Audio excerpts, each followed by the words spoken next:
আরও একটি ভিডিওতে আপনাকে স্বাগতম। আমি রেদওয়ান নন্দন পার্কে জব করি। এটা হচ্ছে আমার 4 নম্বর ভিডিও। এই যে সুন্দর ফুলগুলো আর মাঠটা দেখতেছো, এখানে আগামীকালকে 6000 লোকের প্রোগ্রাম, যার জন্য হচ্ছে টিকিট রেডি করা হচ্ছে। আর অন্যদিকে হচ্ছে আমাদের এই মাঠ, স্টেজ সব কিছু ডেকোরেশন চলছে। ডেকোরেশন করতে করতে অলমোস্ট 12:30 বেজে গেছে, কিন্তু ডেকোরেশন কমপ্লিট হয়নি। কিন্তু আমাদের সকল ধরনের পাতিল হাঁড়ি চলে আসছে কুকিংয়ের জন্য। পাতিল হাঁড়ি সব কিছু সেট আপ করা হচ্ছিলো, যা যা নির্ধারিত জায়গাতে রাখা হচ্ছিলো। এবং অন্যদিকে হচ্ছে আমাদের ট্রাক থেকে পাতিল হাঁড়িগুলো নামানো হচ্ছিলো। কুকিংয়ের জন্য আগুন জ্বালানো শুরু হয়ে গেছে এবং কুকিং স্টার্ট হয়ে গেছে। কুকিং যখন হচ্ছিল তখন অন্যদিকে পার্ক সকাল হয়ে গেছে এবং পার্কের অলমোস্ট সকল ডেকোরেশন কমপ্লিট এবং লোকেরা সকলেই গেস্টেরা পার্কে চলে আসছিল। এবং এখানে একটা গ্রুপ এত সুন্দরভাবে গান গাচ্ছিল যে তারা অনেক বেশি এনজয় করতেছিল, জাস্ট অ্যামেজিং।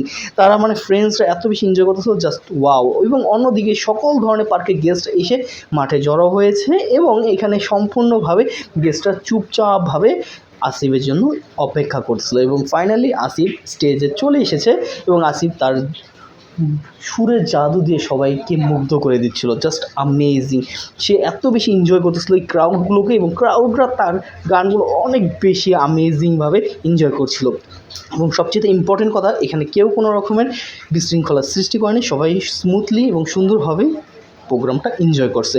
তার প্রোগ্রামের যতগুলো গান ছিল সবগুলোই সে গিয়েছে। এবং এর সাথে হচ্ছে যখন প্রোগ্রাম রানিং হচ্ছিল অলমোস্ট সন্ধ্যা হয়ে যাচ্ছিলো এবং সে সুন্দরভাবে ক্লোজিংয়ের পূর্বে একটা সুন্দর স্মুথ একটা গান গায়, যেটা আমার খুবই পছন্দ ছিল। এর সাথে যখন সন্ধ্যা হয়ে যায় সবাই সবার মতন পার্ক থেকে যখন যাচ্ছিলো, তো এর সাথে আমিও পার্কের থেকে চলে যাই। আজকের মতন বিদায়।